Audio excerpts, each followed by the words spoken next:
Hi folks, my name is Lee, licensed professional counselor, and in today's video, I'm going to be talking a little bit about conflict and why it's, in my opinion, the number one driver for couples seeking out therapy. Let's start out with the fact that all relationships are going to experience conflict. Now, it might not be spoken conflict, it might not be healthy conflict, but regardless, there's going to be conflict.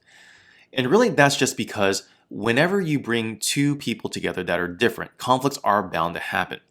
But add to that we're also imperfect and flawed people as well, and we're bound to do things that are going to hurt others that we're in a relationship with. Most couples tend to think that conflict is a bad thing and that it's something to avoid. And really, a lot of thinking is because either they've never seen conflict handled well throughout their life, or because they don't have a lot of confidence that they or their partner can handle it well. But the reality here is that we have to be able to do conflict well. If not, we have no mechanism or channel to address normal and common issues in a relationship.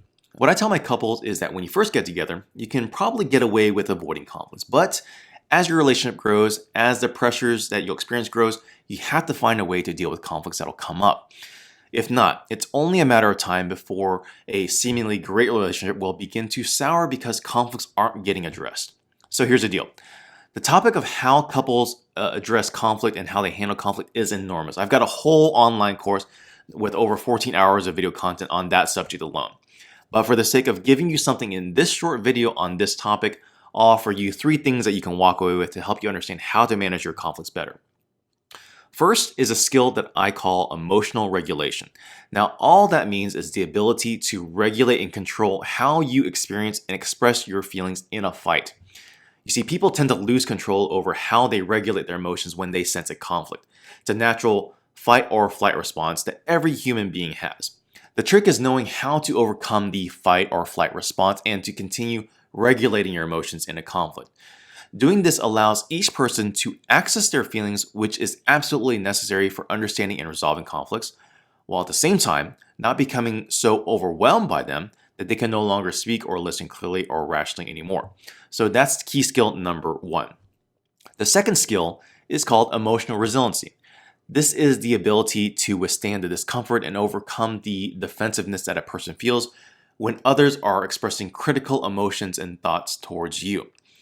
Resiliency is all about how strong you can be to remain exposed in the presence of what feels like to be threatening emotions. The way I'll describe this to my clients is imagine a dam that holds back this reservoir of thoughts and emotions. A person that can regulate really well can access a release valve that allows for those thoughts and emotions to be expressed in a healthy and easier to understand ways. But a person that can be highly resilient is like a tree that's planted right in front of that release valve. So the more resilient a person is and the more deeply rooted they are, the more they can withstand when others express hard to hear thoughts and feelings that feel upsetting to them. So 2 sides of one coin. A highly resilient person can withstand even a poorly regulated partner. And a well-regulated person can speak to a less resilient person more gently and in such a way that they can still be heard and understood. But obviously, conflicts go a lot better and a lot further when each person is able to be both highly emotionally regulated and resilient. Now, the last skill in conflict that I look for couples to develop is how well they manage what's called the conflict window.